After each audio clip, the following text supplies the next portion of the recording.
present our speaker of today, Jeroen van Geel, and he's gonna talk about, oh, I wrote it. I didn't write it down. I'm not gonna tell you. It's about storytelling. And the title is really long, and it's hard for me to remember. So it's all about storytelling, and he's a popular guy because he's filled the whole space. Everybody showed up, nearly everybody showed up. So thumbs up for you, and success. Kick off.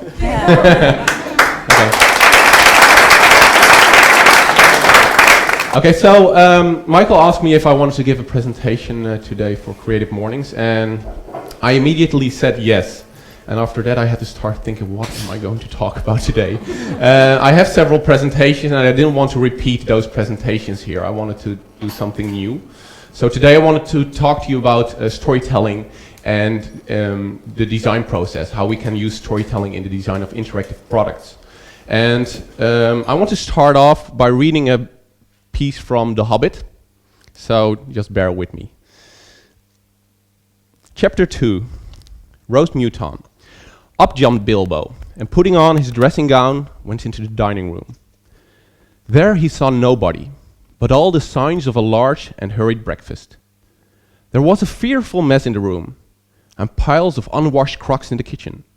Nearly every pot and pan he possessed seemed to have been used. The washing up was so dismally real that Bilbo was forced to believe the party of the night before had not been part of his bad dreams, as he had rather hoped. Indeed, he was really relieved, after all, to think that they had all gone without him, and without bothering to wake him up. But with never a thank you, he thought. And yet, in a way, he could not help feeling just a trifle disappointed. The feeling surprised him. "Don't be a fool, Bilbo Baggins," he said to himself, "thinking of dragons and all that outlandish nonsense at your age." So he put on an apron, lit fires, boiled water, and washed up. Then he had a nice little breakfast in the kitchen before turning out to the dining room. By that time the sun was shining and the front door was open, letting in a warm summer breeze. Bilbo began to whistle loudly and to forget about the night before.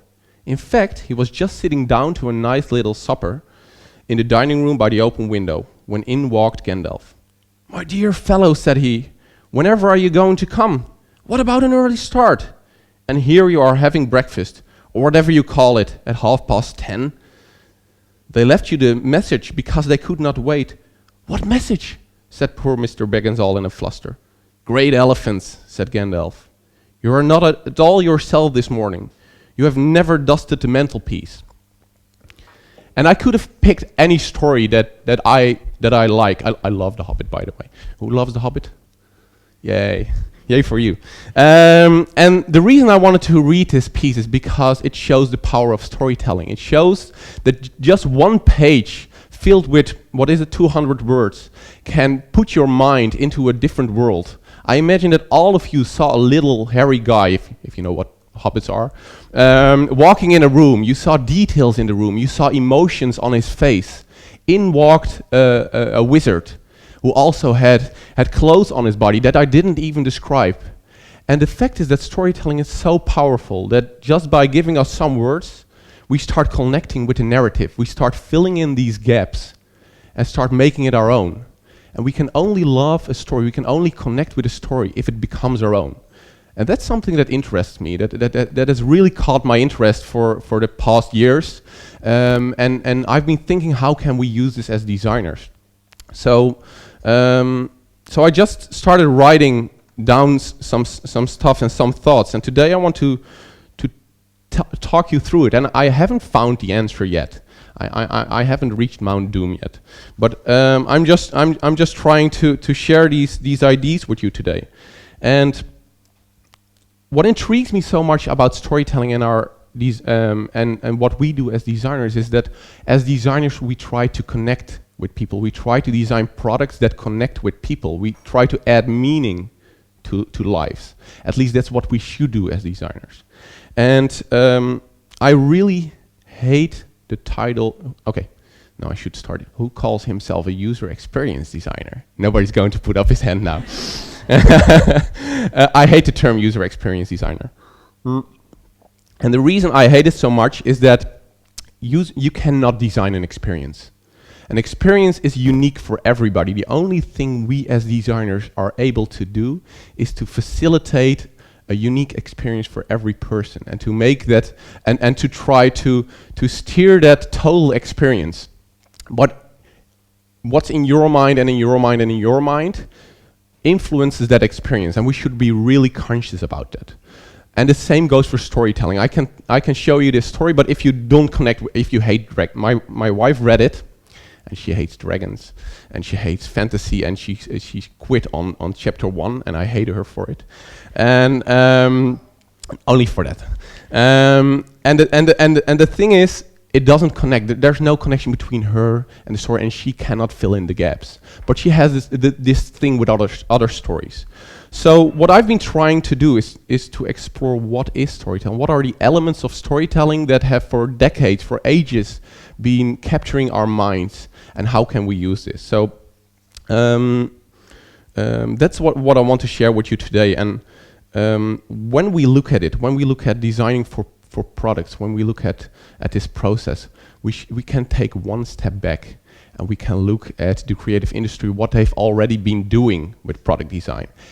And we've in general have already done a lot with storytelling. Now I have to make a strange connection because the cable is too short. This doesn't look good on video. Okay. No, yeah, I saw it. Is it coming back? Yeah. Okay, so this is a strange position. So I'm not gonna stand here like this. So what you see in storytelling has been used in advertising, in marketing. And the marketeers, the guys who we really hate in general, they've understood that storytelling connects with people. And they've created these stories around products that people can connect with. And I've got this beautiful example from Mad Men. That's the power of storytelling. What you see him do is, instead of looking at the functionality of the product, he's looking at what connects to people, and that's the story of the photos. That's traveling through time and seeing your, looking back at your memories, and it's really, really beautiful. Oh, the beamer has shifted when I had to hold it like this, and it's really beautiful to see how he connects this story, and you really see that good brands do this.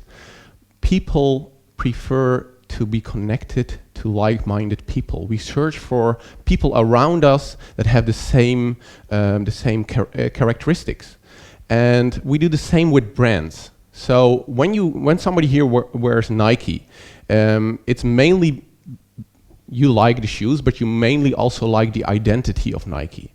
And Nike has the identity of being a hero. You want to connect to this feeling. Harley Davidson has the identity of being the outlaw. People who wear a t-shirt, people who have money to buy the motorcycle, they want to feel like the outlaw. And you have all these kinds of connections that are being used in advertising.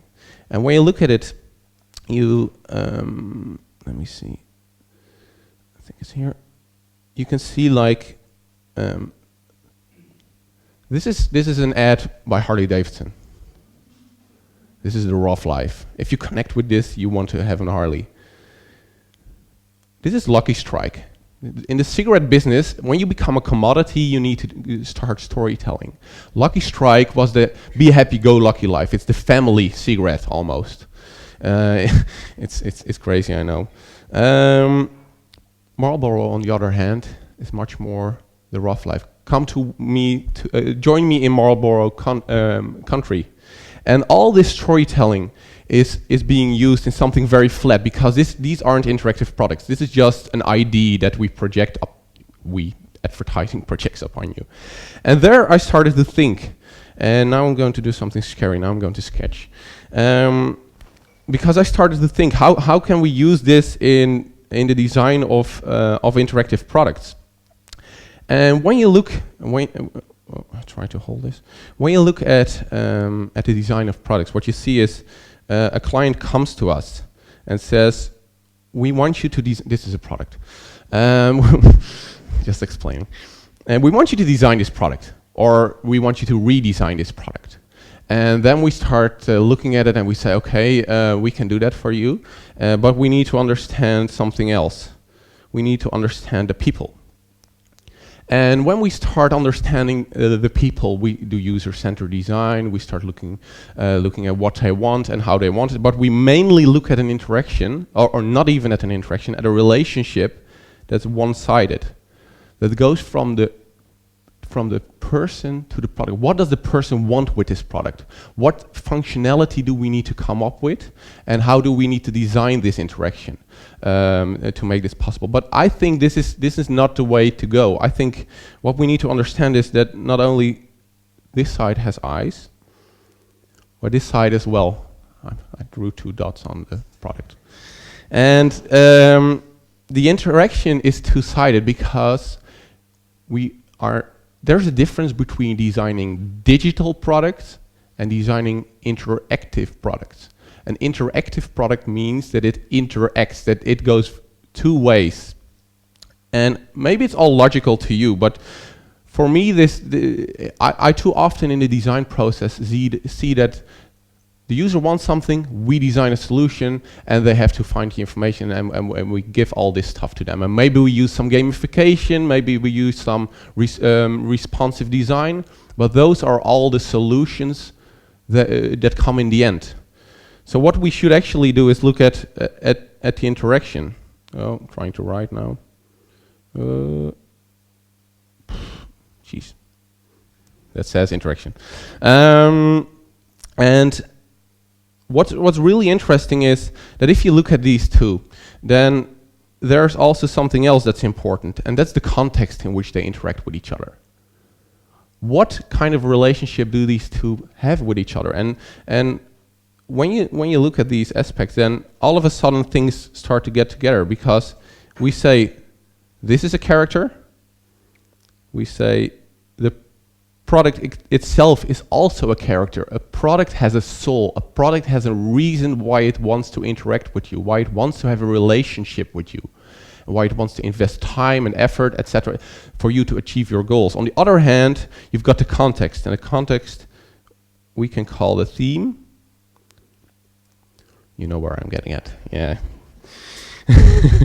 and then all of a sudden we're getting somewhere. And we add the last layer, and the last layer is really important because you need to have a shared goal. You need to have a shared, let's say, a shared goal. Why do we want to have a relationship together and get somewhere? And the goal is the plot. And all of a sudden, when you look at these elements, you see that Aristotle, in his storytelling theory, said there are 3 main elements to storytelling. You need to have a plot. Where do we want to go? What do we want to achieve? Is something strategic. Who are the characters who together, or as a bunch, want to achieve this goal, and what role do they play together? And what's the theme? What's the setting in which it takes place? And all of a sudden you look at your product differently, and that's the main point I want to make. Don't look at your product as being a list of functionality, as design guidelines, etc. Look at it as almost a human being. Because what you then get is that you've got the product on the one hand. Oh, that's a small eye. That should be an eye. So, no, it's a small eye. And you've got the person on the other hand. And if they are characters, they start to interact. So all of a sudden this person comes to you and says, I need to achieve this goal. You start to respond to it. You start to interact with it, asking questions. But it goes further, because it's not just the interaction on this level. If this guy is wearing something like this, then all of a sudden it's interesting if you dress similar. If this guy is shaking his booty, I don't know, then maybe he should shake it as well. And the thing is, where I'm trying to get at, you're all laughing at the shaking booty, okay. where I'm trying to get at is, now the eyes go well, is that in designing all these things, like gamification, I hate gamification on its own. In a process, who has heard a designer come to you and say, hey, we should use gamification in this product. We should use this new aspect that I heard about. But that's not the reason. The thing is, if this has a character, and all of a sudden you start having a relationship. So if for example, this is, name a product, an interactive product. Nike Plus. Okay, if this is Nike Plus and it wants to interact with me, then Nike is a hero. Nike wants me to achieve goals because he knows how to achieve goals. That's the personality. So in all the interaction Nike Plus has with me, it tries to do that. It will never try to be a master. It will never try to be talk to me in a university kind of tone of voice. It will never look down upon me. And in the interactions, in all the things, it will want me to feel like a hero because it wants to be a hero together with me. And when we look at the design process, the interesting thing is, I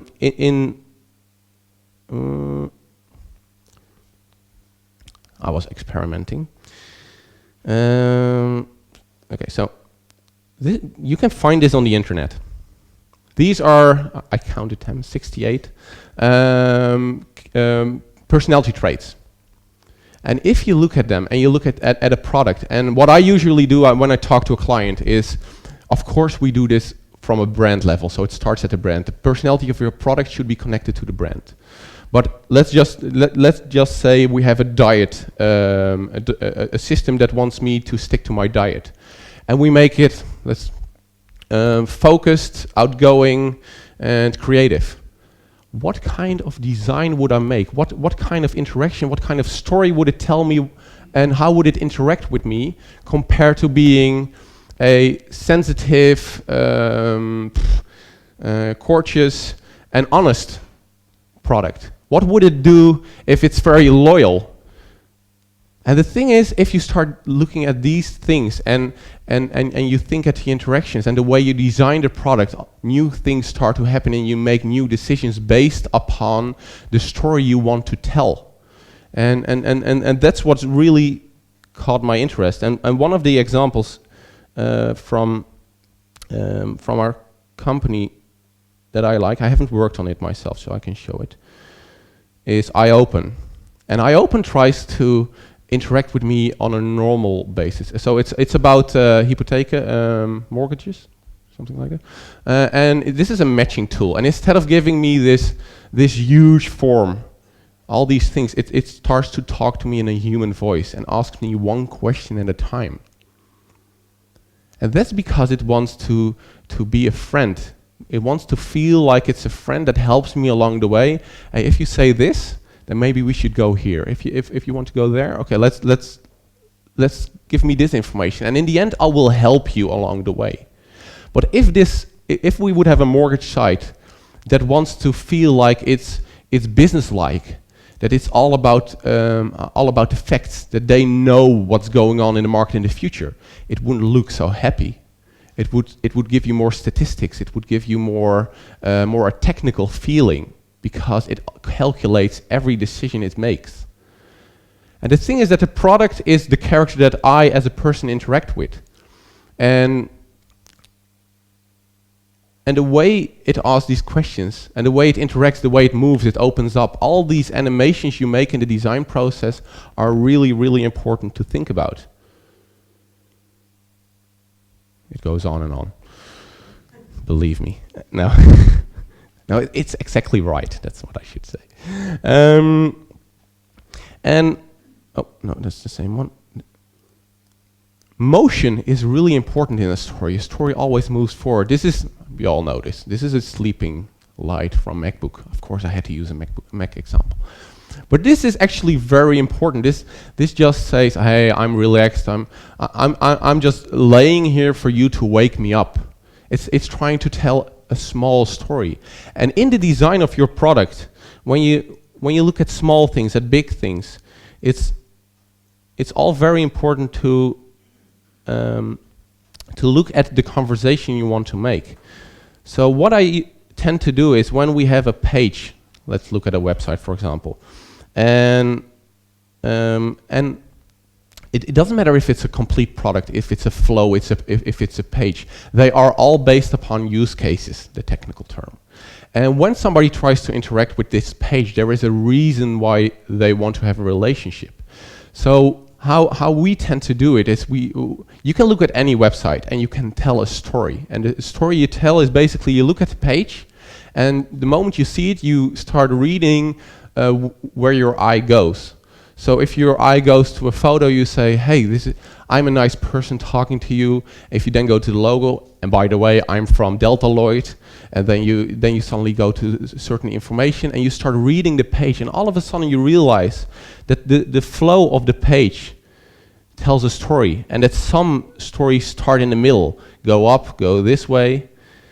Some pages try to tell 10 stories at one time. Try to interact with you in a wrong way. So when I coach somebody in designing a page, I basically say, tell the story. I am the user, you are the product. As a product, start talking to me. And we as designers should become product whisperers, the product whisperer. And those are things, because you start talking, all of a sudden you can act like you're the product. So you don't be scared, you don't have to stand here. You ask me a question, you say, hey, I'm interested in mortgages. And all of a sudden I say, that's a very interesting question. You know, we have all these mortgages for you. And what we can do is you can call us if you want, and we will help you and give you all the information. That's the best thing we can do. We can come to you, but we understand it's scary to do. So what we can also do is give you 3 steps in which you can find the answer. And all of a sudden, because you're telling through the story, you're not even designing, you're just talking through the story, and you say, okay, this is a possible story, new script. Hey, hello, how are you doing? We've got 3 beautiful mortgages for you. And this mortgage, are you interested in one of them? No, you're not. Okay, so what, you don't understand them. Okay, I can give you a small explanation of how these mortgages work. Do you want to do that?